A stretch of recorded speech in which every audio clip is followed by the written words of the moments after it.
The people who win are not pure visionary. The people who win are the people who do this plus the technocrat. What is a technocrat? A technocrat is someone who is highly skilled at implementing and completion. So those are the two things I look for. I look for someone who's got a little bit of both, and the ones who are really good have equal measures.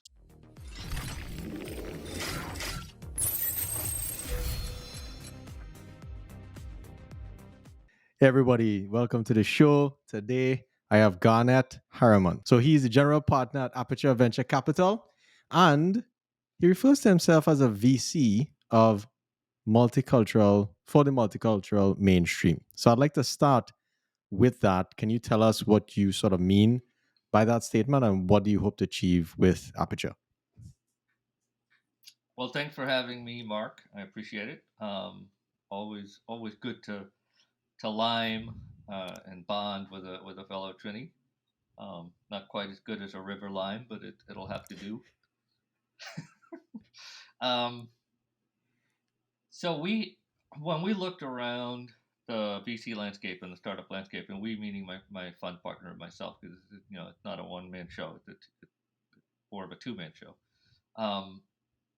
We thought about our own experiences getting to where we were with fund and fundraising and how the landscape had changed. And I'm fond of telling the story about how I built 3 companies, I exited twice, I had one exit to a public company. I went through all those experiences over the course of 6 or 7 years as a young entrepreneur in my late 20s to early 30s. And you know I had very few employees of color. I had no investors of color. I had no board members of color, and I was the only person of any color, brown or black, or any other damn color in the room for 3 different startups, all of which I was the CEO of. And so when we think about the demographic forces and the economic forces and structural things that led to instances like that for part of your career, then we started looking at the demographic changes. Things like the majority of America being of color, black, brown, or some other ethnicity, sometime around 2045 or so, and how these shifts are happening, and what it means to be in a formerly lily white world, or industry, in a newly non-white world, non-white majority world. So what does it mean to be, from this very white industry, VC so white, in a very very brown and black and ethnic um, majority country like the U.S. is slated to be based on the census results. So that's where multicultural mainstream came from. What does it mean when we're no longer minorities, right? What does anything mean at that point? VC is just one in a long list of things that is going to have to change when when the majority of the world, in other words, the mainstream, is not white. Very interesting. So the fund thesis, so usually every single fund, if I understand correctly, has a thesis. So besides, to some degree, raising the tide for people of color and giving them those opportunities to generate wealth on a larger scale, what other components of the fund do you guys bring to the table? In order of to taxonomy, from like more general to more specific. So obviously diversity is a big thing, but we define diversity in 3 ways. It's not just ethnicity; it's also gender. The fund is very focused on investing in women, female founders, and the fund is very focused on investing in places outside of the coastal elite clusters, right? Outside of Silicon Valley, outside of San Francisco, in places like Baltimore, Cleveland, um, Phoenix, uh, Boca Raton, and so on and so forth. So that's at a very high level of generality. That's a big piece of it. Hmm. Getting a little bit more granular, the other piece of the thesis is around financial innovation, or fintech, and insurtech, right? So if you look at what the world has been in this, you know, white majority world for the last 50 years, 100 years, and what the world might be in the future in a non-white majority world, then you understand that financial innovation, fintech, insurtech, anything related to it, is going to play an increasingly important role in changing the day-to-day lives of people who are living in these new demographic realities, right? And because it changes the individual consumer's day-to-day reality, it by definition has to change corporate reality, right? Because Hmm. corporations are made of customers. So that's the basic fun thesis right there. It's fintech x diversity.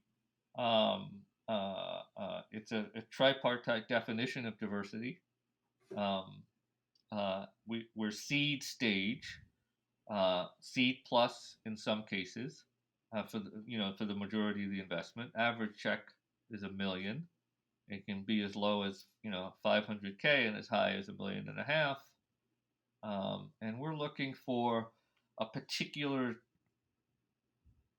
definition of the opportunity, and we think of it as fintech plus. So the fintech is the obvious things, right? Banking, Mm-hmm. payments, investment, insurance, etc., etc. And the plus is some enterprise or B2B small business problem that needs to be solved. And you put those two things together, and that would define the opportunity for us. So, it gives us a lot of latitude to essentially visualize fintech as a horizontal technology, not a vertical segment, right? Mm-hmm. And since you focus on these different regions outside of the typical Silicon Valley, and to some degree, I'm more so, I just learned about Silicon Alley, so I can maybe date or undate Mm-hmm. myself to that degree. Uh, do you notice the traction of regional adoption across these outside of these epicenters, that they tend to gain adoption for certain types of startups? Or is it just, hey, if you're Silicon Valley, you're more or less the only one who gets to do that dominant adoption in these non-Silicon Valley areas? Does that question make sense? So are you saying, like, so for instance, where we see the traction and growth in VC investments, right, outside of Silicon Valley, is uh, you could knock off the first few, really, right? Silicon Valley, Boston, New York are always going to be the top three. But outside of that, the results get more surprising, right? So all the way at the bottom of the top 15 is Atlanta, and Mm-hmm. Atlanta is a place that people thought was a lot hotter than it really is, based on the volume of capital that's available. Atlanta is weird because it's super hot for founders and deals, but there's not a lot of local capital, is from what I can Wow. see. and Interesting. and and then so then there are some groups that are national, and then they have a way of projecting themselves into Atlanta. um, but there aren't that many groups like that, so that's the reason why Atlanta is in the top 15 and not higher, right? But in between the top 5 and, let's say, Atlanta and the 15, you got places like Miami, Orlando, Tampa. Florida in general is doing well for itself. You got Los Angeles. I think Los Angeles is in the top 5 or top 6 or something.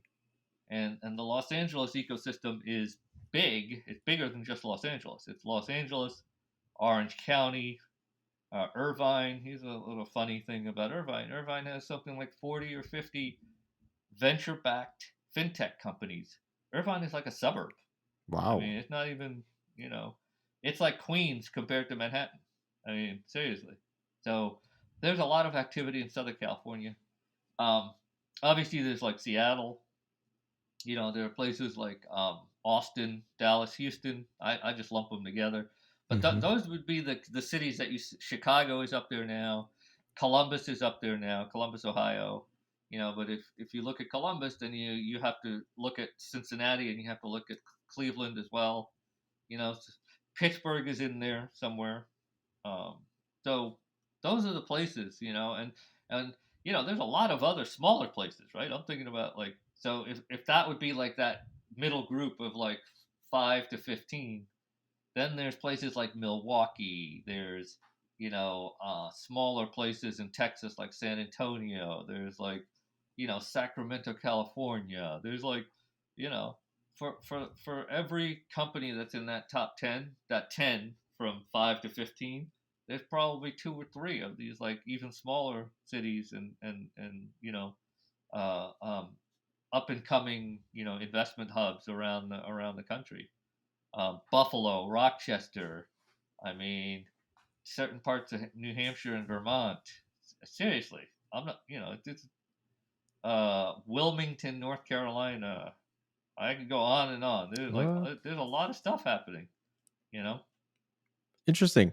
And one thing I sort of learned about spending some time in the valley, just you live on that coast, so you're in that every day. You've lived in Silicon Alley in New York, and you've seen this notion of, I think, very intense business culture. What's the difference that you see outside of those regions in some of these smaller regions that you've highlighted? Do you see the Yeah. same intensity of? No, no, no, not at all. No, no, it's Hmm, a good question too. So that's part of the becoming, right? Part of the okay. becoming is, I would argue the intensity is driven by the depth and the quality of the ecosystem. So Ooh. what are the ecosystem components? The ecosystem components in a typical VC investment hub, VC cluster, it is what it's referred to historically, is academia, so universities and other types of schools. Increasingly that would be like code academies and engineering schools and whatever. Um, and then um, uh, corporate headquarters, right? So, you know, everybody knows, right? Like, the more corporations you have per capita in a place, the more spillover there is. So there's higher income. Hmm, There's more vendor selection from around them. There's more, just integration into some of the market forces that are surrounding that city economy or that city market. And at least some of those processes are going to be innovation, right? Not all of them, but some of them will be. So that's important. And then the third piece is capital, right? Because you can't count on individuals, you can't count on corporations necessarily, right? Because they're very risk averse. So there has to be some sort of nexus of independent capital that's looking to be invested in private investment deals. And so angel groups, angel networks, family offices, actual funds, syndicates, um, all this stuff. When you get those three working together, hmm, that's hmm. typically where the result of that is the intensity that you're talking about. I So, see.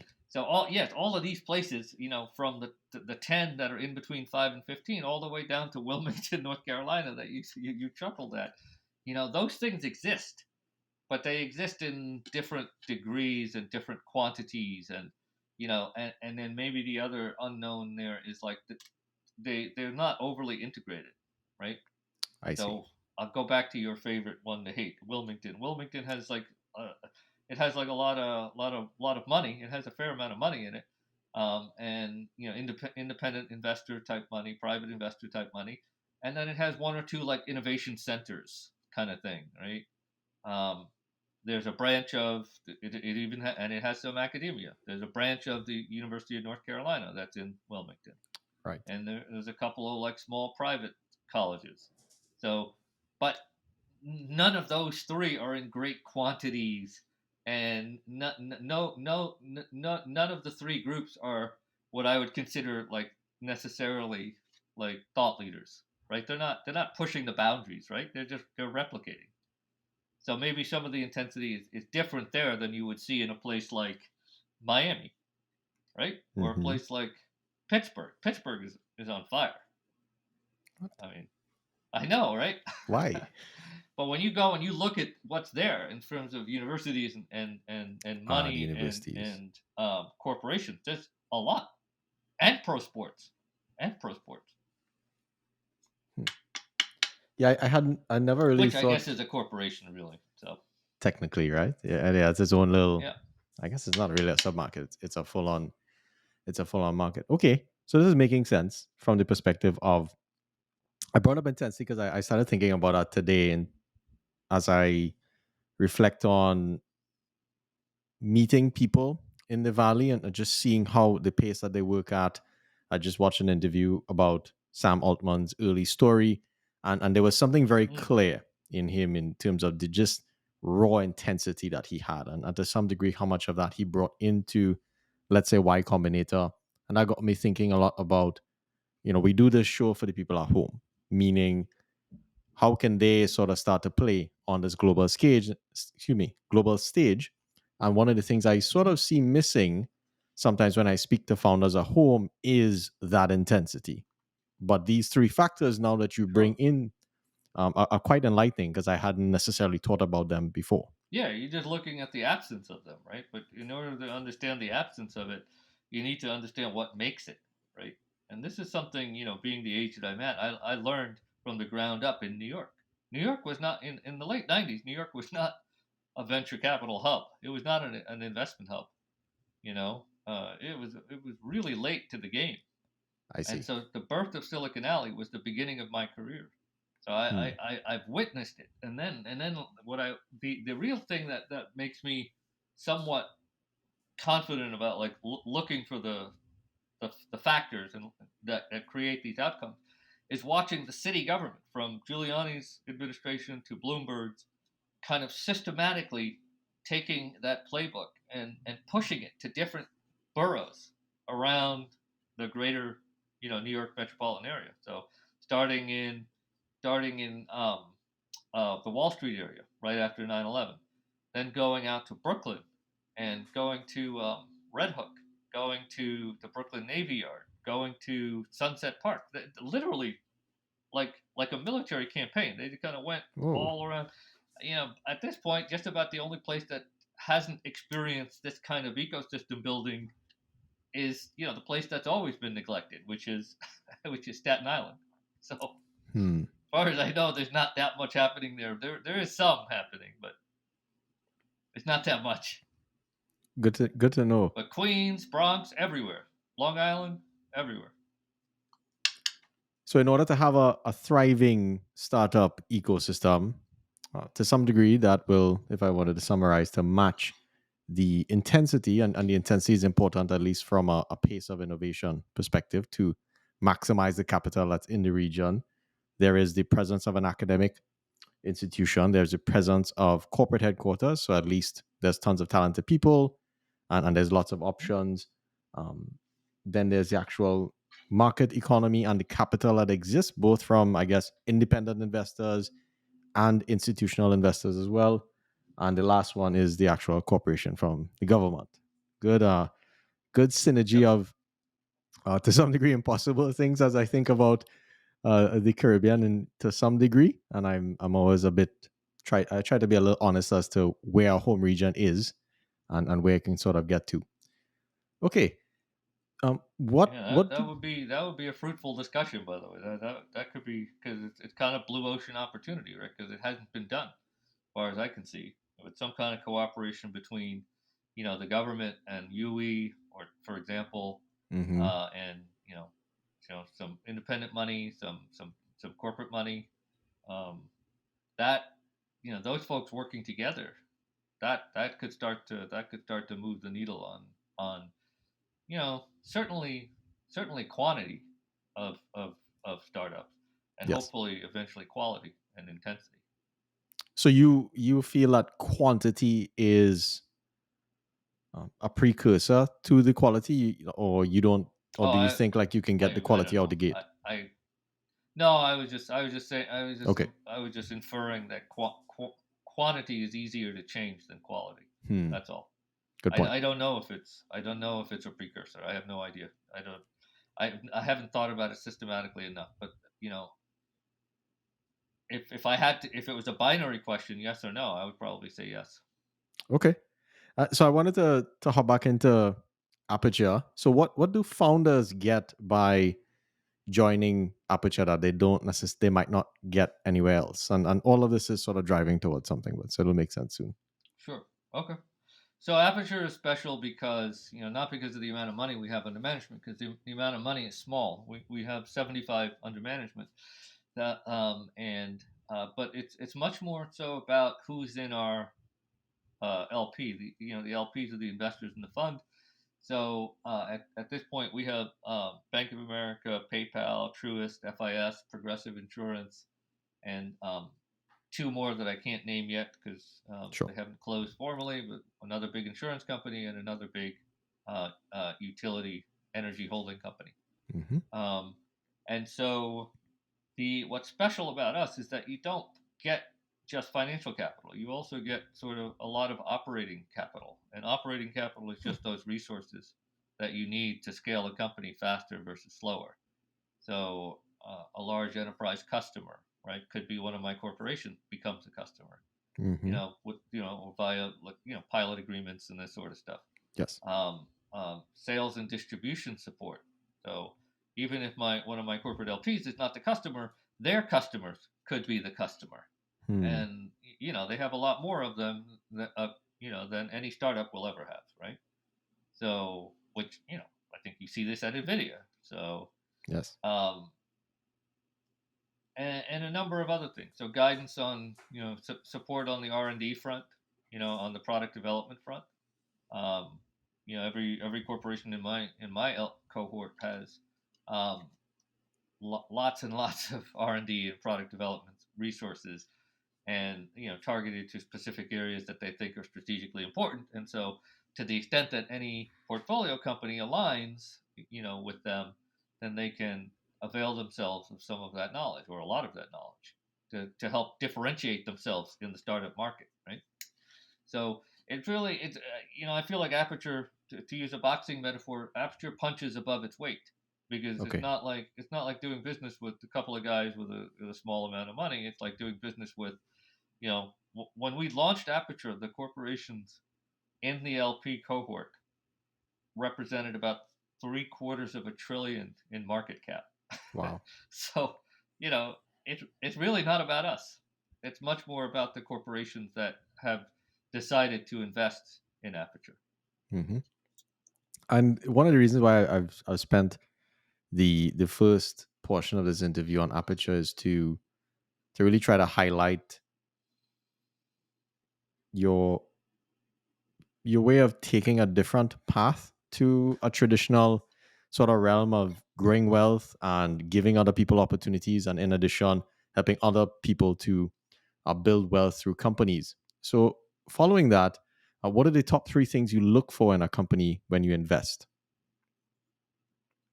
Yeah, that's a great question. I mean, it's not always an easy question to answer, but I have a particular profile I look for, which Hmm. I'm happy to share because you're not going to find it very often. Okay. So the way that I describe the profile I look for is contrarian technocrat. Mm. So a contrarian has a chip on his or her shoulder. They have this like vision on how shit should work, and it's different than everybody else's, and they're mad as hell that the world doesn't work that way, or the product or the technology doesn't work that way, and they're gonna fix it no matter what, Hmm. right? So, that's the visionary side. Right? They and that what I try to express with that is that the visionary piece has some negative characteristics associated with it potentially, Okay. right? Um, but the people who win are not pure visionaries, right? At all. Hmm. You know, the people who win are the people who do this plus the technocrat. What is a technocrat? A technocrat is someone, and by the way, it could be government, it could be operations, it could be startups, it could be academia. A technocrat is someone who is highly skilled at implementing and Hmm. completion, right? So those are the two things I look for. Wow. I look for someone who's got a little bit of both, and the ones who are really good have equal measures. Yes. Some people are more visionary than technocrats, but they teach themselves how to be technocrats, and some people are like just more operational, like geeks, and they just love that piece of it, and they can learn by being around the right people, the right strategic people, how to think bigger, right? Yes. But that's what I look for, a contrarian technocrat. I like that a lot. And one of the things Well, I good see at luck. home, huh? Good luck finding it, because Yeah. it doesn't happen that often, brother. Hmm. Why do you think that is? Because it's hard to do. It's hard to do. Okay. It's really hard to do. So let's just take present company and test it, right? So you would think that someone like myself might have a little insight into like how to do both. I I can tell you with great, like, in the spirit of candor, I can tell you with certitude, I'm very weak on the technocrat side. Hmm. I built companies, but I was really not a great company builder. Okay. I had some lucky breaks, and I had really, really good technocrats around me.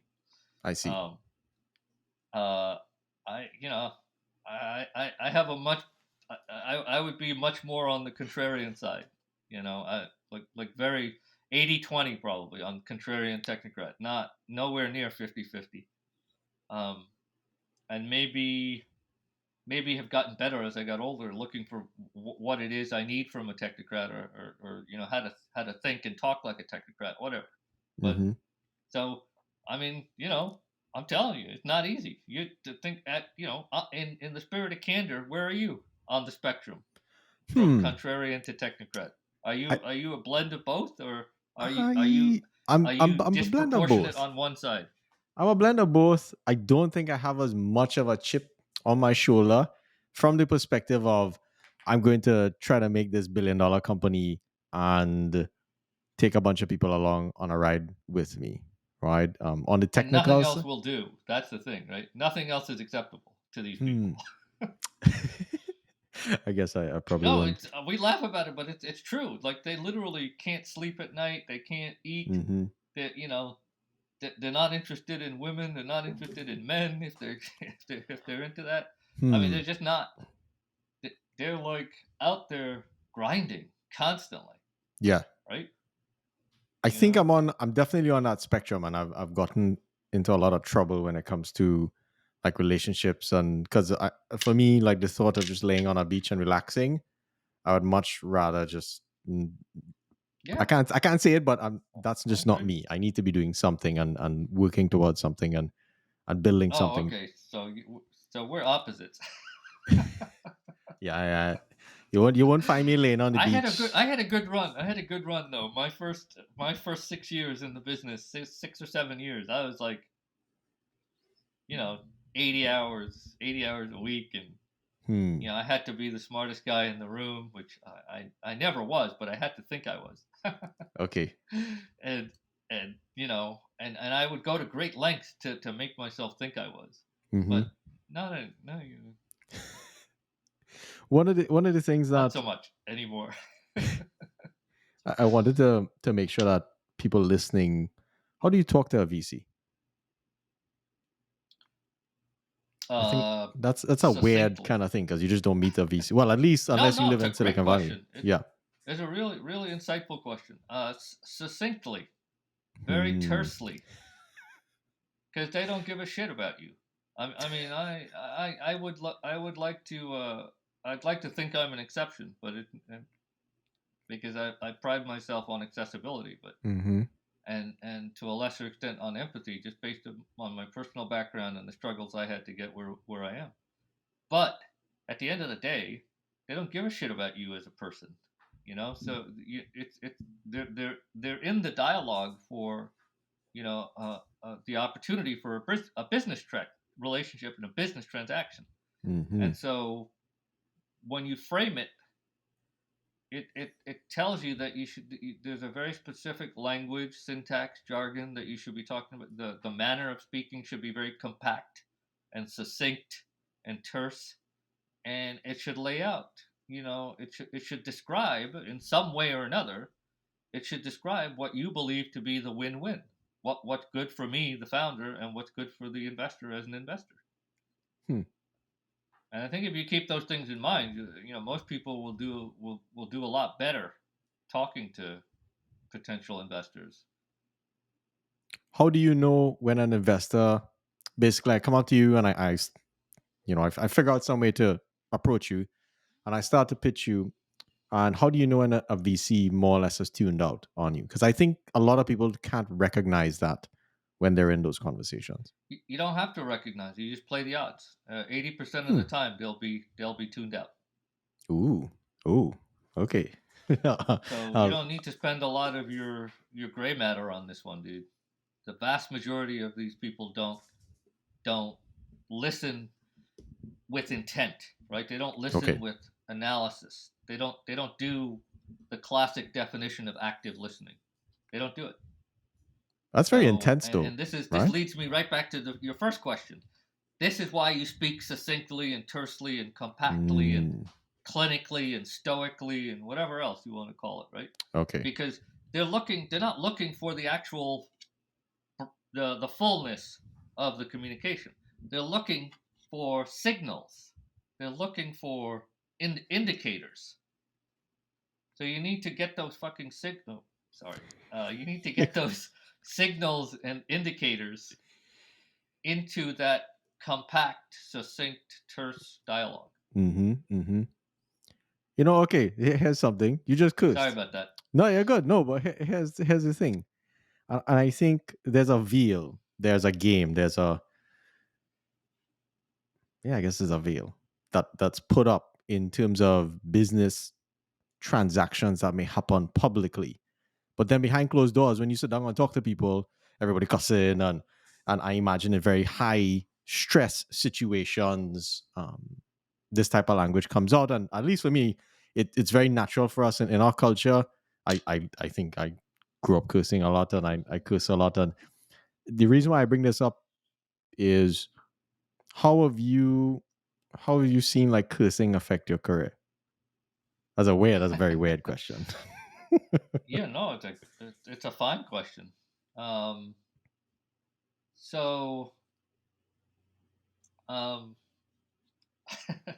I get scared I of it, I to be honest, in expressing myself in that way yeah, in front of some other I'm people. never scared. I'm never scared of it because it's not it's the way I talk, and I try Okay. to I'm a big fan of WYSIWYG, and Mm-hmm. but here's the thing: the problem I have is that when you get to a certain level of intelligence or discernment or insight, you know exactly what other people are thinking and how they're responding.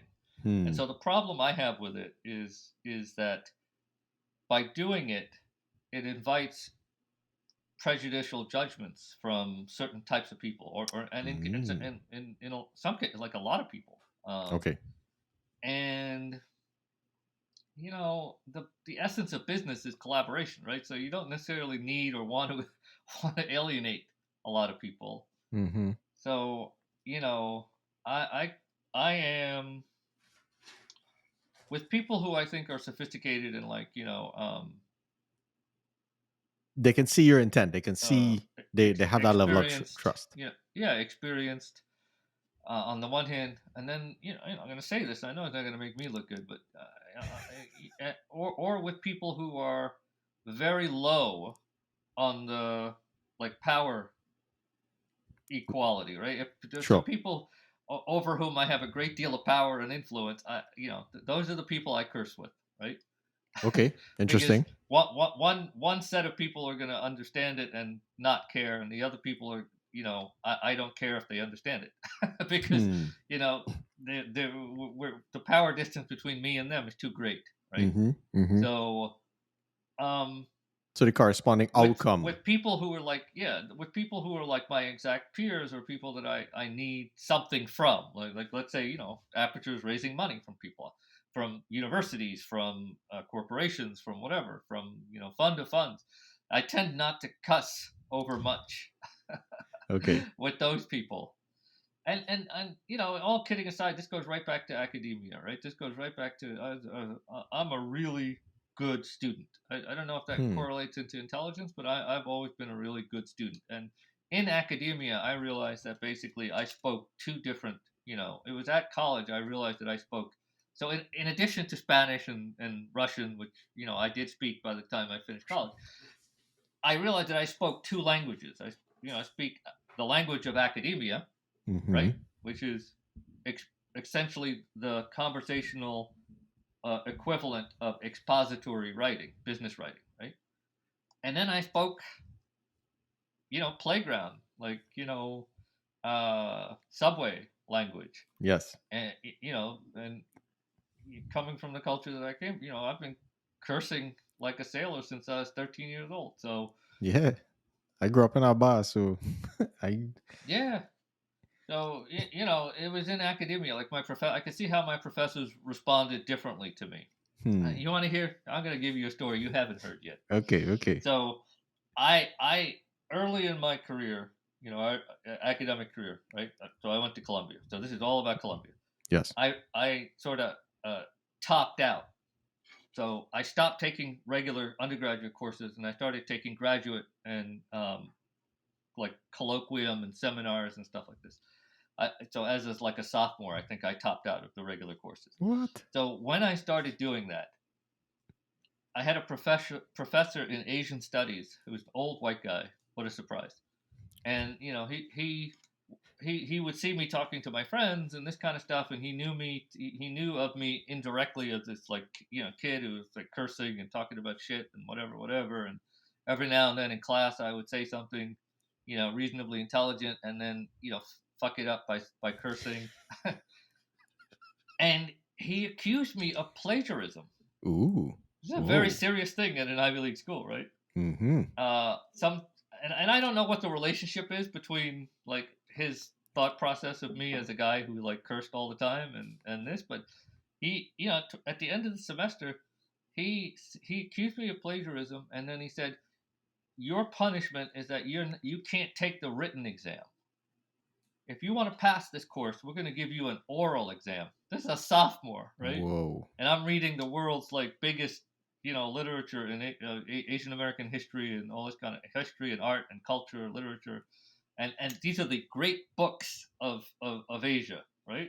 Hmm. He said, if you want to pass and not have an F on your grade, then you have to do an oral exam in front of all 4 professors teaching this colloquium. And I said, okay. And I showed up mad. Obviously, I was mad as hell, right? And that's a Mm-hmm. motivator. I was mad as hell. So I went and I prepared and I showed up and I crushed it. I was like, the motherfucker gave me. He didn't want to, but the other 3 gave me an A minus, and he had to join the group. Mm-hmm. Mm-hmm. I was like, yeah, well, fuck you very much. I I mean, and this guy is a legend in his field. His really. field was Japanese literature and culture and stuff like Mm-hmm. this. Old white guy, and like, Ah. Oh boy. So I appreciate the honesty and transparency, just because I think sometimes when we speak to each other, especially as Caribbean people, I think Caribbean people curse a lot, and I think every sort of generation curses a lot, and I probably think folks from New York like to curse a lot as well. Um, of course, it's it's all reinforcing. and one of the things that comes to my mind is at least folks at home try to mimic what they see out here in the US and think that it'll work where they are at home. So can you, Okay. to some degree, contextualize a lot of the strategies and ways that startups succeed in Silicon Valley, even smaller regions in the US where you're investing? What should startups at home in the Caribbean region, where they don't have a huge market like they have in America or established market, Yeah. how should they be thinking? This is a very tricky question, right? Because Mm, no one's going to solve that problem of having a small market. So I can tell you some of the things I've run across. Um, Starting with the most obvious, leave the small market yes. for to develop for a bigger market, build for a bigger market. Mm-hmm. um, there's like an intermediate like optionality here, right? And that's the diaspora. So the Okay. number, right, the number of Caribbeans in North America and in Europe is fucking huge. Mm-hmm. I mean, it's big. I mean, I don't know the exact numbers, but I'm guessing it's equal to, if not bigger, than the actual Caribbean population. That's So, interesting. Yeah. there's that, right? That like our friends at Carib Shopper. I mean, that's a smart business, man. That's a smart business because he doesn't give a shit about selling to the islands. He cares Mm-hmm. about every islander everywhere else, Yes. living everywhere else. That's Mm-hmm. a smart business. We had some nice talks. I think you might have met him, right, at Tech Beach. Yeah, I could buy a roti and thing online. What you mean? I in that. You understand? No, So not.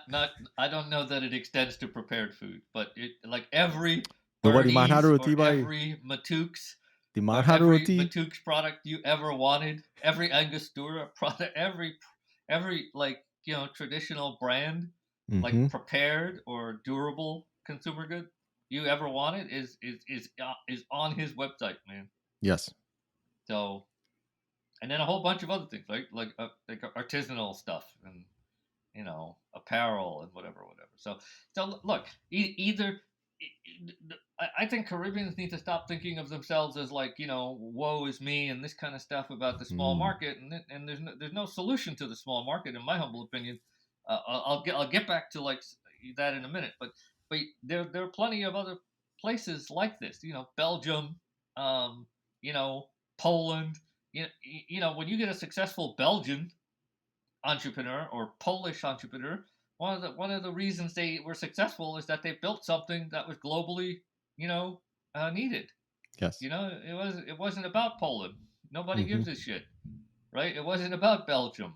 It Mm-hmm. was about selling to Europe, selling to the Middle East, selling to North America, and whatever that's typically software product, right? Is Right. so that's the first. The first thing is to shift your frame of thinking about what it is that you want to build.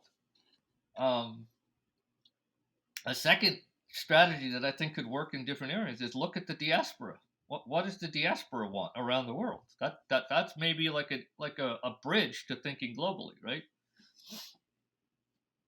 Um, Now comes the tricky part, right? If you're in situ and you plan to sell to your local market, right, your Mm-hmm. regional market, then it gets trickier. But this is like a recurring theme for me, right? As a meditator and stuff like this, I tend to sort of spend a lot of time framing and reframing problems. So when you get to someone who's on an island nation, or whatever, a multiple island nation, and who wants to remain local, remain regional, then the shift that's required is basically what your expectations are, right? you know, Oh. Yeah. on size, scale, revenue volume. You need to shift that because the odds of you staying local and regional and getting big are pretty slim, Yes. and that's a reality. That's not Mm-hmm. that's not a judgment, you know. And but so now walking down the logic chain, why is that reframing important? It's not important to just force people to accept second best. That's not what I'm suggesting. Mm-hmm. It forces you to think about what you need from that business if it's going to remain on a relatively small scale. What do Mm-hmm. you need? You need profitability. You need margins, which is going to dictate the whole damn business. I mean, Yes. so to me, if I wanted to get big, I would think about global or certainly North American. And then as a bridge to that, I would think about the diaspora. If I was staying local, I would think about what the hell can I do that could be profitable, like high margin, high profit businesses, Yes. and I would use that as my frame. Great. What's your And I opinion? know and I'm not talking about drugs. I'm talking other stuff. And that's another thing that you don't really hear people say publicly, but to some degree, different economies in the Caribbean have a fair amount of their undercurrent from that part of the economy, that shadow part of the economy, and it's not necessarily vocalized a lot, which is anyway. Keep it Well, they light. should follow the lead of the cartel and reinvest in legitimate businesses Well, because you got to get that money washed. hmm, you'll get me in trouble here. Hey, what's your This is not going to make it past the Trinity censor. probably. What is your opinion Hey, on brain drain? So a lot of people, brain drain. there's very strong arguments, I think, on both sides for brain drain. I have a perspective on it that I think is, um, I actually think it's a good thing to some degree, but I'd love to hear your take. I am I'm sort of mixed, right? Hmm. So I think it exists. My family is a great example. We left in 1970 and Wow. 1969, and a lot of the potential for building businesses and doing things in academia, all left with us, right? Hmm. I mean, none of the remaining family had done those types of things, so the brain drain is real for us. Um, and very tangible. On the other hand, here I am at the stage that I'm at, and I'm in an extreme minority of Americans of any color who have done what I've done, have fun, still have a little life left to keep making more money. Um, and my thoughts organically run towards Trinidad and towards the Caribbean, right? Hmm. If I could find the right deal, I'm doing it. If I could find the right people to do it with, I'm doing it. You know what I mean? So Yes. I think the opportunity to do what like so my template is Indians, right, from South Asia. Okay. So all through the 60s, 70s, 80s, all those people came to Silicon Valley, made a bunch of money. Their family, their kids grew up like Indo-American. There's a whole bunch of jokes about that, right? They're all ABCDs, American-born, confused Daisies. They're all like foreign returned babus, whatever, right? But that's them. And Hmm. then in the 90s and beyond, people started realizing like and this is never going to be true for the Caribbean, right? But the force that pulled people back Yes. was economic opportunity to go back and do things in India, right? Hmm. This same like multiple generations of entrepreneurs that made money, they're going back and doing things in India because the sheer market is so big there, right? That's never going to be true in the Caribbean. But I'm Hmm. saying that there is this like gravitational pull for people in a diaspora to go back and want to do things with their home country and their Right. home region, and that's real. That's very real and very powerful. Hmm. um, it's Uh, never going to happen in the Caribbean on the scale that it has happened for South like Asia, for India India in and particular. right. Yeah, Yeah. I I. mean there will be more VC investment in India than anywhere else very, very soon. Ooh. um, That's very so interesting. And and their economy will be bigger than pretty much everyone than the else's U.S. very, very soon. Hmm. I mean, that's that's going to put India in a very odd position very quickly. Right. I felt brain drain. I look at brain drain as an ambassador program for certain folks that go out there. For instance, like myself at Nvidia, I was sharing with someone else. I think there's probably only about 10 of us who are from the Caribbean. We're kind of discovering more and more out of In 26,000 the people. whole Yeah, in out the of whole company. 26,000, yeah, there's like 10 of us Wow. that we are aware of as that group of 10, which is interesting.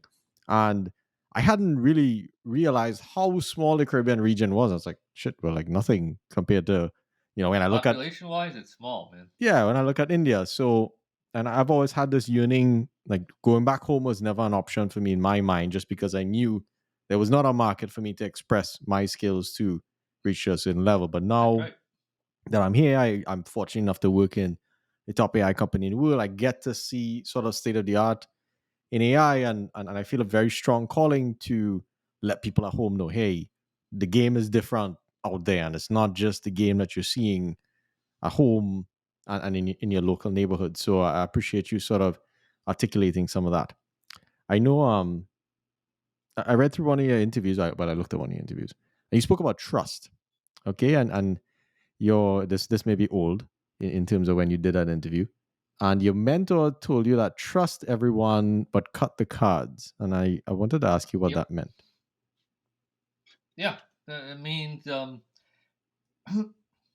nothing gets done in business at any scale without partners, without collaborators, and this kind of stuff. And that's the reality of it. And then the sheer numbers of people that you could partner with in a large economy like North America or God forbid Mm-hmm. India, the potential for encountering a bad actor, right? A bad actor, a bad, you know, whatever, corrupt,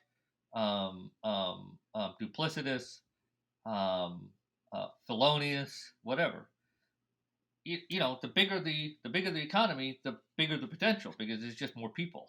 Yes. And so when you think about those two polarities, that's the essence of what the advice is about, right? So you have to have an open mind and an open heart in order to find the right people and partners to do something at any scale, meaningful scale. But as you get to implement that collaboration, you should always be somewhat careful, and you should be thinking about ways to validate, and use people's behaviors in particular to validate their claims, right? Um, and the essence of that expression is about balance. Yes. Talk But about. there's a reality on both sides that's true, right? Mhm. I mean, Can you talk about how you would build trust now, or maybe so? How much of building trust is physical versus virtual? Because a lot of our interactions now, like this, you and I interacting in this virtual yeah, platform, we met each other in person, which we're fortunate to have had. But how much of the cementing of trust is still physical? yeah. I think that's changed in the last few years, right? It used to be all personal, um, and now I think there's a lot of things that are now acceptable to happen. Either you know um, videographically or digitally or whatever. But honestly, there's one thing about trust building that hasn't changed and probably never will change. You know, into the far future. In my humble opinion, the basis of trust is having zero space, zero divergence between what you say and what you do. Ooh. Zero, right? There's an engineering term that you probably are more familiar with. It's about like the requirement for precision between Mm-hmm. two surfaces. I don't know what it's called, but it's when you describe two surfaces and like what tolerance for the gap you can have. Yes. And in finer products, more elite products, that gap between the two material surfaces is like zero, right? Mm-hmm. That's what trust is. Hmm. Metaphorically. Trust is basically having zero divergence between what you say and what you do. I like that a lot. I'm definitely That's gonna. that that's valid trust. There is invalid trust, by the way. Okay. Not to get Okay. too philosophical, but there's a shitload of trust that's based on who you know, what color your skin is, whether or not my father did business with your father, all that bullshit that has caused folks of color and women a great deal of grief as Mm-hmm. they move up the ladder in I the in see. the North American economy and the global economy. That's invalid trust, in Okay. my opinion. Invalid trust. Right. I've never heard that before. This is. Valid trust and invalid trust. Hmm. So I'm already like betraying some of my philosophical bents, right? I'm a big believer in meritocracy, Mm-hmm. right? But and meritocracy should be based on trust, should be based on performance. I Yes. mean, or the performance of trust, actually, right? Hmm. And you and I both know the world doesn't work like that. A lot Definitely. of times, not all the times, but a lot of the times. What's I was gonna ask you about meditation. You mentioned you're a Yeah, meditator. How important has yep. that? Well, I see we have 5 minutes left. So you have a little more time than that, or you want to cut at five? Yeah, Which I'm is fine, especially if you want to talk about meditation because that's critical. That's life changing. yeah. So let's dive into that because I think this is a very important topic to talk about, especially for the stress of a business and its corresponding impact on your overall length of time that you're trying to have all this money to spend and enjoy life with. So, the floor is yours on meditation. What can you share Wait, with so what's us the question? about Yeah, share talk to us about meditation, how it's helped you on your journey. Okay. How about the path to it and why it happened? Because Okay. it wasn't really fated to happen. I didn't grow up in a family that meditated, right? Hmm. So for me, meditation happened fairly organically. I at a very specific time in life that was not a good time. It was a dark time, right? So Okay. post 9/11, I had a very specific experience on 9/11. I think I shared this with you. My office was on the 26th floor of the Woolworth building in near Wall Street, and I saw the second tower go down. I walked and led my employees away from the damage, then went back down, and then volunteered to like take um, Tyvek suits and masks to firefighters on a supply depot line, just like dropping stuff so people could put on. And I did that for 2 or 3 hours, and by the end of that, I was pretty traumatized. Yes. So, uh, and I didn't know enough about this to. So I left New York. I went to Denver, and that's when we started our first fund. But I had a couple of years of therapy, Mm-hmm. and then at the end of the therapy, after learning a lot through like traditional, psychoanalysis and whatever, I came to what I think is sometimes described as the medication meditation interface. Ooh. So after 2 years of psychotherapy, I was talking to my shrink. My shrink says, I think you've made a lot of progress. If you're still not feeling good, and I was like, no, not. I feel pretty shitty about everything, pretty much. You know, the only thing left to do is medication. And if you want to try something other than medication, I would counsel you to try meditation. Hmm. That's that was the Frost poem. That's the fork in the road, brother. I Wow. mean, and I don't even take aspirin, so it was never an option to take a happy pill for me, Mm-hmm. Mm-hmm. right? I I won't even take a children's aspirin. I can't stand any of that stuff. I mean, so I started looking around for the learning, the education uh, to try to find ways to self educate, and I stumbled on a couple of different traditions. There are many ways to meditate, right? Yes. Even if you consider some of these ridiculous like millennial and Gen Z forms of meditation that have to do with like the app, which I think is ridiculous, but you know there's many like global traditions for meditating. So I Mm-hmm. stumbled on two. One is the Aloha tradition, a Hawaiian Polynesian tradition, which Okay. I just loved, and it has a lot in common with an Australian concept of uh, like they call it dreaming, the way the Aboriginals think about their relationship with the world, the physical world and the spiritual world. So that's one sort of set of traditions. Mm-hmm. Um, and then I stumbled on something that I just to this day I think is the most powerful form of Asian. Uh, and it's not Tibetan, it's not Chinese. It's the tradition I stumbled on is called Vipassana, and Okay. it's based on silence. It's based on basically sitting with yourself for like epic periods of time. I'll come back to that in a minute. And not like reciting mantras like in the Tibetan tradition or even or koans like in the Zen tradition.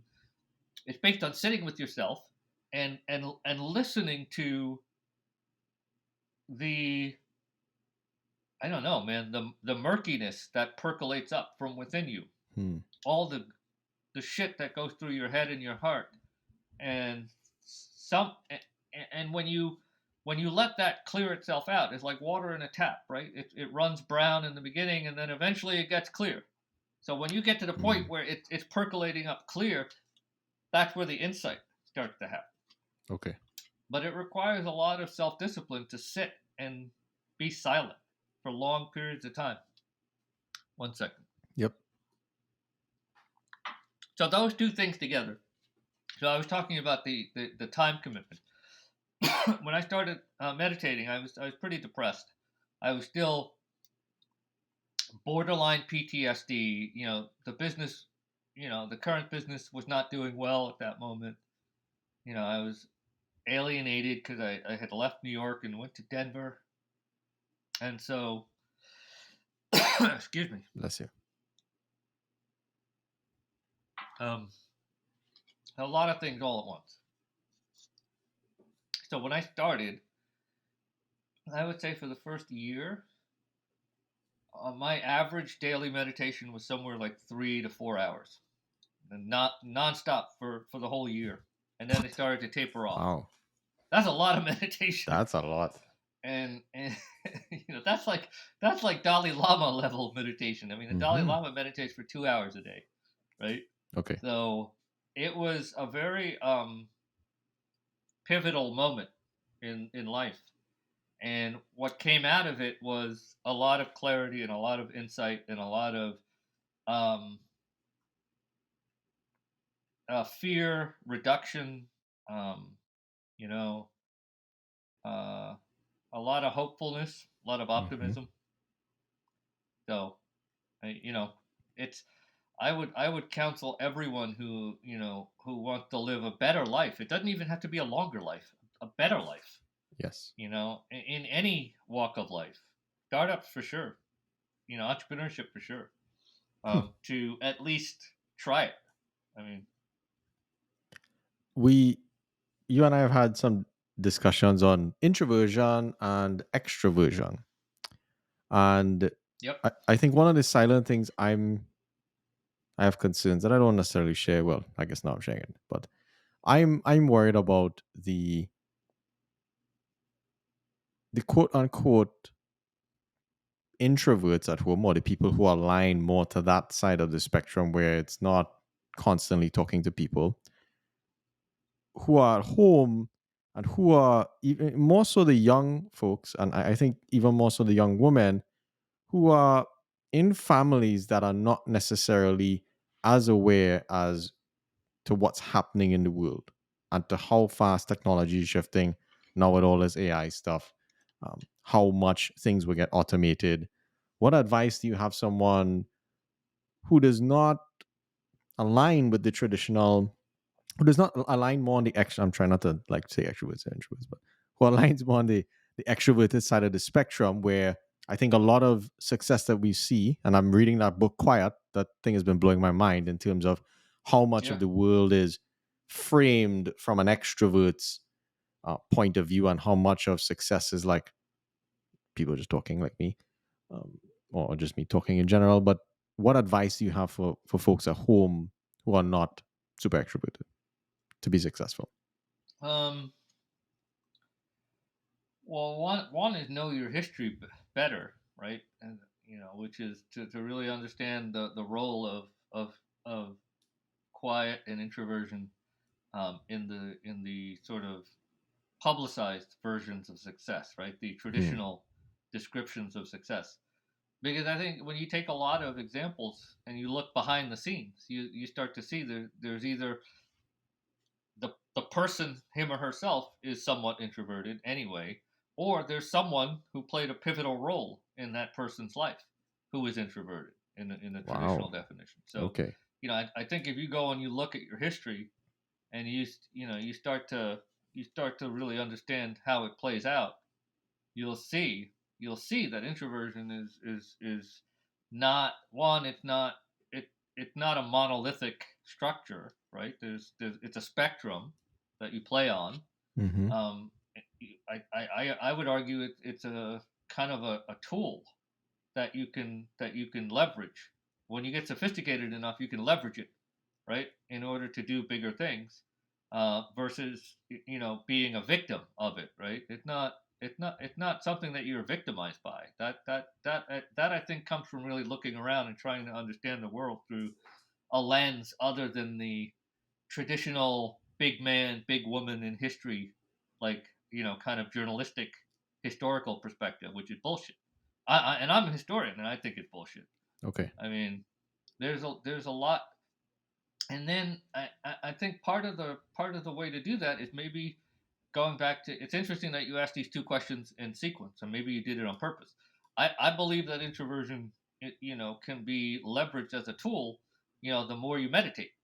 So Hmm. the more you you know, and in some cases, you can actually, the definition of meditation is leveraging your introversion. So Wow. the more powerful you are as an introvert, the easier or the more organic it should be for you to be able to meditate, and your path to clarity and your path to power and insight should be a little bit more direct. Yes. I don't know. So it's interesting that you asked the two together, because I've always thought that they're related. Um, I'm pretty sure I'm an introvert, and over the years, I've just learned how to use the other stuff, right? The more external, extroverted type things, as different types of tools and language that you can put on and take off. But it comes, for me personally, it comes at great cost. It's Mm. exhausting and depleting. It's tough to do for a true introvert. No matter how much experience you have, like putting it on and using it as a tool. Yes. Um, Yeah, I've but I, been th- I think learning. introversion and meditation go hand in hand. And if you can, maybe meditation is the way that you leverage your introversion for self improvement Hmm. and for success. I don't know. No, it's a good. I'm happy that you share that, because I think I would have classified myself as an extrovert, and I think as I've gotten older, if you spend time with someone who is quiet and more introverted, you learn to be okay with that silence. And then as I've started to continuously meditate over and over in the past couple of months, I've been noticing myself getting more and more quiet, and I'm not talking as much. And then when I really saw the flip is when now that I'm around people, I actually start to get drained physically and mentally. So I'm seeing the shift even from all the way on the complete extrovert side of the house coming back over to the left hand side. So this is good. Hey, I want you to share with the audience the experience that we had, in Jamaica. So do you remember? It was either on the beach or it was at one of the dinners. But there was a host, right? Without naming names, there was one of the hosts of this grand event, very outgoing, performer, right? Of some success and stature, and we were in our little group, and we were Hmm. part of his group, right? More than once, and the conversation was very open and free flowing and rollicking and all over the place, right? And alcohol fueled and whatever else. And that's all of that is lovely, and the engage, there's a lot of talk about history and a lot of talk about culture and a lot of erudite discussions going on. And I think between you and me, we said less than other people, right? And I Yes. know I said less. And it must have been noticeable on some level, right? Hmm. Because do you remember the point in the conversation where the host of the event like stops the conversation and points at me or something, and he says like, what do you do, what do you why are you, I forgot Hmm. exactly what he said. Do you remember that? He was like, Yeah. what's Yeah. what's your thought, what, oh no, what's your superpower? That's what it Hmm. was. Hmm. And I'm like, huh. One, I didn't really feel a need to answer because I don't give a shit what his question is, and I don't give a shit what the answer is. But it did dawn on me after, like, some, I think it took me like 15, 20 seconds, right, to think Hmm. about it. Do you remember what I said? You probably don't even remember. Um, You I don't remember. I know technically I Here's what don't. I said. Here's what I said. I said my superpower is I always tell the truth. Mm. And he was like flummoxed. He's like flabbergasted, right? He's Hmm. like, and then, by the way, it was, but because he's an extrovert and I'm an introvert, he just went right back to being an extrovert. He didn't give it, on some level. He didn't give a shit. Yes. He just went right back to, like, that dynamic of like extroversion, holding court, Hmm. guiding the conversation or monopolizing the guy, whatever, right? And No. and it didn't even matter to him that much, really. Hmm. No, it But was that's what I said, because that is the truth. yeah, I do remember that, and it actually that instance and a book I've been reading, well, I read called The Celestine Prophecy, very interesting when it comes to energy, and it made me sort of realize how different people take and give energy to and from each other. And I'd seen a lot of Right. patterns of even myself as an extrovert in conversations with people, how I would dominate conversations. And then I'd point to Garnet and say, all right, Garnet, you tell us what's going on. What's up with you? Blah, blah, blah. And then almost force you to be on demand to my cues. And I learned a lot from spending time with more introverted folks or who align to that spectrum. That's actually not. That's more of a dominance thing versus a nice way to have a conversation. So it was very enlightening for me. Look, here's another way why it's important for Trinis, in my opinion, to think Okay. about introversion. So I think Trinidadians, among all Caribbeans, have this reputation of being very independent, right, and very Mm, creative, very much, in their thing, right, whatever that is. If it's, if it's literature and nightfall, if it's, cricket and so, or if it's, sprinting and Otto Bolden, whatever, right? right. Um, we are it's a nation of like highly individualistic people, right? And high performing, high accomplishing people. Hmm. Here's my take on the introvert. Introversion is the bridge to basically keeping your sort of national, personality in the wider world, because the wider Ooh. world, it's always going to be like that guy, asking me what my superpower is. And not that I give a shit, but Hmm. the wider world, when you step away from the Caribbean and you get in, the world is always going to be like forcing you to be external with like what's special. That's how the world works. Hmm.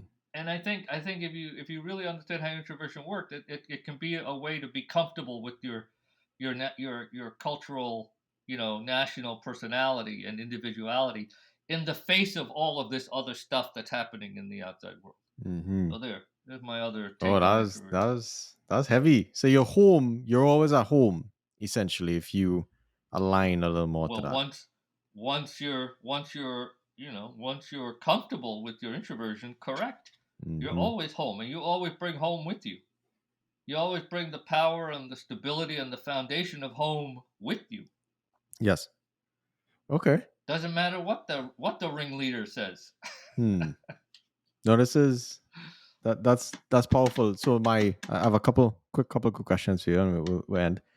How has Okay. your Caribbean heritage contributed to your success as a venture capitalist and as an entrepreneur and just in general? Okay. So I think fundamentally, coming from such a wildly diverse island, right? Where Hmm. did you know that I just met my first white Trinidadian like What, 3 months ago? dude? I'm like, oh. So let me. I had to say that because it just. I think the guy that I met, the founder that I met, was like Hmm. upset with me because I literally said out loud, it's like, I are you sure you're from Trinidad? You're the only white guy I ever met who says he's native to Mm, Trinidad. okay, So okay, okay, put that aside for that. I just thought that was funny. I'm that still is laughing funny. at that one. Coming from a place where Syrians, Lebanese, Polynesians, Black, Dogla, Indians, all like you know are cheek by jowl, elbow to elbow, and they all know each other. They all do things together. They all intermarry, right? They all fight, whatever. You know, coming to America and being and learning how to be comfortable in where I'm not the majority, but Hmm. where there's a lot of like other people like around, and a lot, makes you. It gave me a really solid foundation for like understanding what diversity looks like, right? Hmm. My biggest problem with America is that I'm unlike Americans. I'm not fixated with like white versus black or black versus white. I don't give a shit. That's Hmm. that to me is a very impoverished view of what the world can be. Right. because I come from Trinidad. Yeah. That's Everybody the just biggest thing, normal. right? Yeah. So yeah, so when I was like working my way up and there was only white people, I didn't think about it because I'm not like in this for like white versus black. That was never my perspective. It just happened to be that these contexts had a lot of white people in it, and I just kept rolling right along. Mm-hmm. As I got older, I realized that there's a lot of structural racism that makes certain worlds be very, very white, and that's Mm-hmm. kind of where my journey took me to Aperture, right? I see. Okay. But I think I was super comfortable in my brown skin among a lot of non-brown people, mostly white, because I come from a place where basically, we're super comfortable because there's lots of different kinds of people. Mm-hmm. So I would say that there was a foundation of like being comfortable in my own skin, that Yes. and coming from such a super diverse place. I always chuckled when people talked about diversity in America because there's no way they're ever going to be as diverse as the Caribbean. It just Right. can't happen numerically. Mm-hmm. Yeah, you they'll put know everybody on. so I would say that's the biggest thing, right? Okay. When you flip that a little bit, right? So I think, like, so my wife is white. I have a lot Mm-hmm. of white friends. Mm-hmm. I think there's a lot of surprise, that those people have when they think, and my black friends, like, so I'm like, I come from a place where basically, I think I'm superior, not because I'm brown and you're white, or I'm brown and you're black, or I'm brown and you're yellow. I think I'm superior because I come from the Caribbean. That's really it. Mm-hmm. And so a lot of that, like, I, what's his name, the basketball player, LeBron? shit, I don't know. no, his nemesis in the playoffs, Steph the Curry? I don't light know. skinned dude who can shoot, Steph Curry. Probably, right? Stephen Curry, Stephen Steph Curry, yeah. Curry. You know, a lot of my friends and like business colleagues and stuff are always surprised by what Steph Curry calls irrational confidence. It's Hmm. like, which is like, for him, it's like, I don't give a shit. I'm gonna shoot my shot, and that's that, and it's gonna go in, and to hell with all y'all. I'm gonna get 50, right? Uh, at every step of my career, I've had this like irrational confidence, and a lot of it comes from coming from Trinidad. I Wow. mean, I didn't expect anything else except like what I got in terms of success. Hmm. I will. Yeah, I started to get a little irritated at certain points where you might think, one begins to see that it's not a true meritocracy, right? Because I Mm-hmm. wanted it to be a real meritocracy, and certain milestones might have happened earlier for me, but whatever. You Yes. know, uh, there was never any doubt about like winning because as a Trini, You're gonna win. I'm gonna win. Hmm. That's good. That's a very good reminder, and I'm happy that you shared that because I'll keep remembering that in my head, and I think that's something I personally struggle with is like you always look for examples of yourself to know that you could kind of make it, and I think even in this project, meeting all the different people who've come from the diaspora has sort of padded that and remind you like, hey, you could do some shit, you know. Okay, all right. What Can three I to ask? five? Can I ask you something Yeah, about yeah, your other guests though? yeah. Talk to me. Let me hear. Let me Have hear. any? Are they all Trini or are they Caribbeans? Most of them are Trini. We have some Jamaicans. We have a Bajan. Okay. And so I'm trying to capture all the islands. Actually, Okay. All right. So have any of the Trinis been white? have any Trinis been right? They have. Yeah. Yeah. Oh, they. Oh shit. Yeah. Oh, Yeah. it's just me then. It's just No, me. it's just you. It's Like, just you. I went to school all last year and fellas and things. So like I had no it's like idea. I didn't even know they existed. I swear to God. you didn't stay home long enough because you left. Like what age did you leave home? 1970. 1970. How old were you when you left? What were they hiding and they only came out after No, you just probably didn't 1970? go to like it was like your school. Like they didn't have No, no, Syrians no. in Well, my that's neighborhood, but it. That's it, right? So I left before I started right. school. We were homeschooled in Trinidad, Hmm. right? And you lived in South, so like you typically don't Yeah. see a lot of Caucasian people down in the South of Trinidad. They mostly live in the West. So unless you went to a West school, like you wasn't going to interact with them anyway. You know what I mean? So okay, that was interesting. All right, last two questions. What 3 to 5 books would you recommend to people for life and career? What? Say it again. What 3 to 5 books would you recommend for Like life, Oh, business, all right, career. okay. Yeah. All right. Here. Okay. Oh, you have them right there too. Okay, interesting. Oh yeah. Yeah. Yeah, that One book. that you like, Mm-hmm. Quiet right? is that's a serious book. So I read a lot of stuff that is I read a lot of stuff that is literary, but Okay. like social and philosophical, right? Like it's easier for me to. It's hard for me to read like sociology and politics and stuff like this just as nonfiction, but I Mm-hmm. like to see it incorporated, right? So Okay. let me find one here.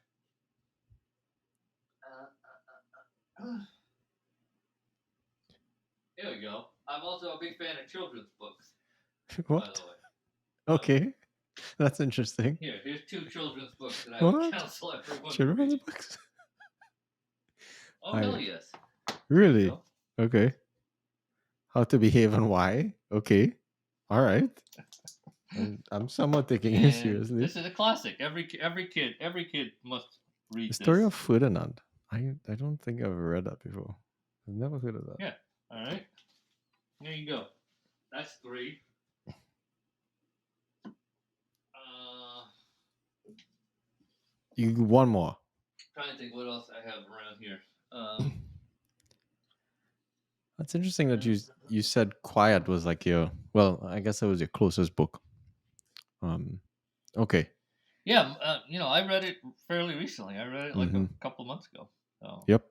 um, Okay. trying to think of like big literature things. Oh well, I mean, What about I I got don't. one. I don't think you can be if so. Your audience is Trini. I don't know how you can be a Trini and not read Naipaul and I mean both Naipauls, right? VS Mm-hmm. and Shiva, because his brother was a fine writer. Shiva was a fine writer. Mm-hmm. He wrote a lot of travelogues, and his travelogues are excellent. Okay. What about So venture capital books? Or books on what? Oh I, come I on, man! I don't know your VC, I must ask No, you. I I'm mean not talking about that. No, but there is there's book learning and then there's like learning, right? I most of my mm, VC is learning. learning. I Okay, okay. you know how I got to where I got. I invested personal money Mm-hmm. when I didn't have a lot, and we made a lot of money over the years, and that's how I learned. So if you want to learn, don't from a book. Don't come to me. Hmm. Bring O- come. Don't come to me for a recommendation. Come with your wallet. okay. That's how you learn. Mm-hmm. Mm-hmm. All right. Because that's the problem with VC, brother. Everybody thinks it's OPM, right? Other Other people's people's money. money, and Mm-hmm. they act like assholes because of it. Okay. When you're investing your own money and you have to win, Mm-hmm. you know, otherwise your family on some level is going to suffer. That's how you learn VC. Hmm. Ooh, that's big. That's all right. All right. Here's a last. This is You a don't need a complete. book, you need a wallet. You need a wallet, not a book. All right. I'll make sure. Now I know what to do with my savings. Okay. Last question. You're stuck on an island with a chef who could only cook three things, but you get to Okay. choose the three things that he cooks. What would you choose? All right. Curry number one. Yep. Okay. Some Okay. kind of curry. I Mm-hmm. don't even give a damn what it is. Just some kind of curry. uh, two more, huh? it could just I be have a curry, you thing, know. man. Curry man is live happy with that, I you know. still have a thing. I still have a thing all these years later for some version of macaroni pie, Macaroni, macaroni yeah, and yeah. cheese in America. Mm-hmm. I just it's like it does things to my brain when I put it in my mouth. I don't know what it does, but macaroni. Macaroni and cheese, Um, okay. Or macaroni pie. and then this is great from Trini upbringing. For some reason, I'm absolutely fixated with like just plain cucumber, just What? cucumber with salt, That's a real cucumber with Indian thing. cucumber with vinegar. Hmm. I can eat it all day long as Interesting. salad. Okay. No, yeah, you No remember. cooking there, but maybe he could make up like a little shark bait type sauce and put it on the cucumber. I don't know. Well, that is mother-in-law essentially. Pepper, cucumber, vinegar. So okay, man. Yeah, that's it. Vibes. Well, You don't need a lot, man. But if he gets the curry right, everything is okay. yeah, you're safe. You're safe. You're safe. Cool. Well, I appreciate you sharing your wisdom and some of your stories on the show. And to be honest, sharing your candor and sharing the realism and remind folks at home Thank that you for the game is different, thank you for having me. Most certainly. All right. We'll talk soon.